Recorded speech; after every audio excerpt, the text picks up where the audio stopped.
Hey guys, Dan here. I'm coming to you from my garage at home, my beautiful garage. Why am I not with you? It's because I had a couple of cold and flu symptoms hit me on a Friday afternoon, so I thought I'd better get tested and stay away. But I did write a sermon for this week, so here it is. I was sharing from this beautiful, wonderful, famous passage this morning. The only thing I'm sad about, really, other than I'm not with you, is I was really looking forward to delivering this sermon to you in person, not delivering it to a camera for the first time in months. But I guess I'll have to wait till my next one. This passage, it is very famous, but also very controversial. And I just wanted to start by saying, from this passage, one thing that we can say without doubt is that Jesus is offensive. Jesus is offensive. He is offensive because his message just does not fit in our modern society. Countless people have tried to make Jesus fit in our society better. Like they've tried to massage the message to try and make it more palatable to our modern, enlightened ears. But ultimately, you just can't make something fit that doesn't fit.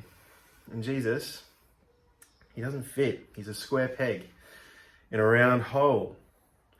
Our world says what you believe and who you worship and who you are and your purpose and where you're going to go when you die. Our world says all of those things are up to you. And if your belief and who you worship and who you are and your purpose is different to mine, then that's all good, man. You do you. It's all good. No worries.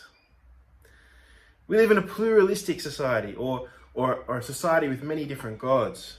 We live in a hedonistic society or a society that is obsessed with the pursuit of happiness and pleasure.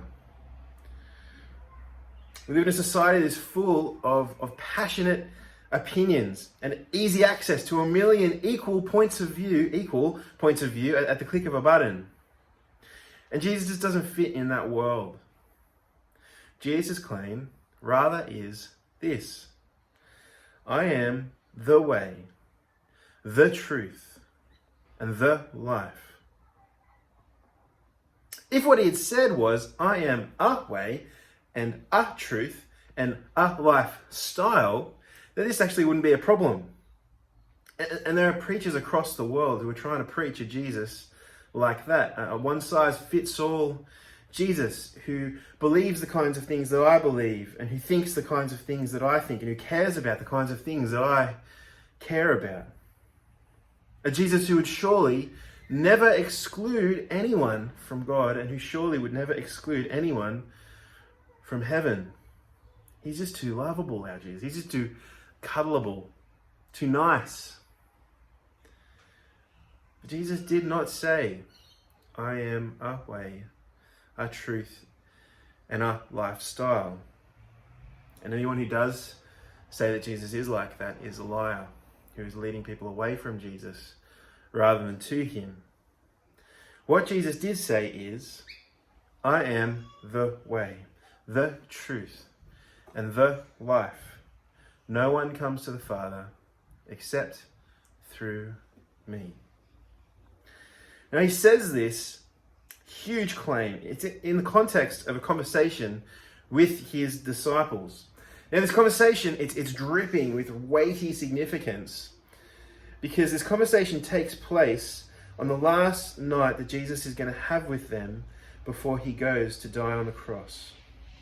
He's here with his disciples who he has traveled with for 3 whole years. He's been their teacher, he's been their friend. But this is the last conversation he's going to have with them before he is arrested and beaten and mocked and falsely accused and then hung on a cross to die. And on this night, the night before all of this was supposed to happen, the disciples, they were confused and they were scared. And so how does Jesus begin this conversation? Verse 1, he says, do not let your hearts be troubled. Do not let your hearts be troubled. You believe in God, believe also in me. Now, this might seem like a funny thing for him to say in comfort at first. Like, why would belief or thinking that something is real, like that's what belief is, isn't it? Thinking that something is real. Why would they find comfort in the fact that they think that God and Jesus are real? Well, the answer to that is that the belief that Jesus is talking about is far more than just thinking that something is real. The belief that Jesus is talking about is belief in a person such that you entrust yourselves to them completely. So we could actually read verse 1 like this. Do not let your hearts be troubled. You have entrusted yourself completely to God. So, entrust yourselves completely to me too. You can trust me. You entrusted your futures to me. You can entrust your futures to me just as you can to God. And for those who do believe in me, for those who do entrust themselves completely to me, to Jesus, this is what is in store for you. And he goes on. He says, I am going to prepare a place for you in my Father's house, where I live, a house of many rooms, big enough to fit everyone who entrusts themselves to me. He's talking about a life after this life. He's talking about a life that is free from struggles and hardships and sin, disease, and the death of this world. He's talking about a forever home. A home where we belong and where we'll be able to rest in the safest, most warm, most love-filled, community-filled place we will ever know. My Father's house has many rooms. If that were not so, would I have told you that I'm going there to prepare a place for you? And if I go and prepare a place for you, I will come back and take you to be with me, that you may also be where I am. This place Jesus is talking about, he's not just talking to the disciples about where they're going to go. This place Jesus is talking about is for any person who entrusts themselves completely to him. The next day in this story, Jesus would go and he would die to pay for the sins of the world. And when I say the sins of the world, that includes my sins and your sins. Then after he would die for the sins of the world, he would rise again 3 days later and prove that he has power over life and power over death,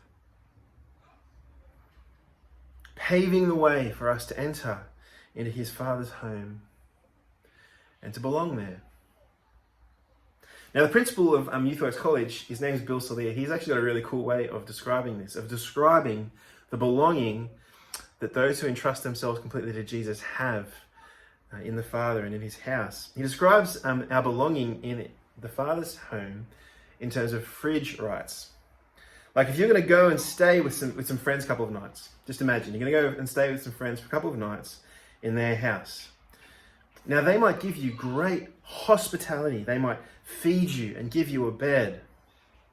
But no matter how much they make you feel welcome in their home as a guest, it would be, I think, highly irregular for you to, as a guest, get up in the middle of the night and go to the fridge and get yourself a snack without asking. Really, only the people that live in that house have the right to go unchecked to the fridge and eat. Because that's their fridge in their house where they belong. In the Father's house, where the people who have entrusted themselves completely to Jesus belong, we will not be guests. We will have fridge rights, because that is our fridge in our house where we belong, in our Father's house. Now, back to the passage. Thomas, he's a very literal thinking person, Thomas, and he speaks up. And he says, Jesus, that place sounds great, but how do you get there? We don't know the place where you were going, so how can we know the way? And here's where we have our famous, life-changing, controversial, offensive verse. Verse 6, Jesus answered, I am the way and the truth and the life. No one comes to the Father except through me. Now, we human beings, We are always in pursuit of something. We're always in pursuit of a heaven, whether it is an eternal good place where we hope we might go when we die, or whether it is trying to improve our lives here to create our own little piece of heaven on earth. We human beings, we're always in pursuit of a heaven, or we're always trying to claw our way closer to something that feels a bit more like heaven in this life. But the reality is that we cannot create heaven on earth. And we are all going to die one day.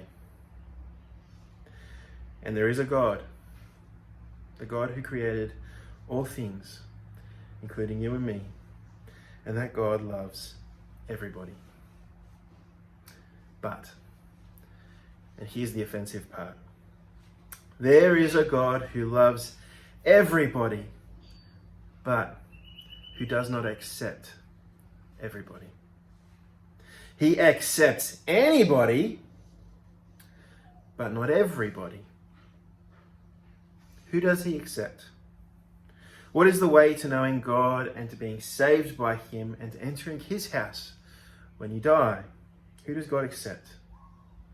Verse 6, Jesus answers, I am the way, the truth, and the life. No one comes to the Father except through me. And then he goes on, if you really know me, you will know my Father as well. From now on, you do know him and you have seen him. He's saying, if you know Jesus, then you know God. If you want to know what God is like, look at Jesus, which Jesus makes really clear in just the next part of the chapter. Philip asks Jesus to show them the Father. He says, Jesus, show us the Father, that we might know him. And Jesus says, Philip, you've been traveling with me for 3 years and you still don't understand. When you look at me, you're looking at the Father. When you see me, you are seeing the Father. And so who does God accept? God accepts anybody. In that, God accepts anybody who has entrusted themselves completely to Jesus. But God does not accept everybody simply because not everybody entrusts themselves to Jesus, to the one in whom we see the Father, to the one who is the ultimate acceptable one to God. And so we will not find salvation or heaven on earth or eternally in our good looks or in our money or in fitness or in social media approval or in political causes. And we will not find God and heaven in the teachings of Buddha or Hinduism or Islam or Judaism or atheism or philosophy or science or technology. We will not even find God and heaven in trying to be the best person that I can possibly be. The only way to God, the only way to heaven is to entrust ourselves completely to Jesus. He is the way, the only way to God. He is the truth, the only truth upon which we can depend.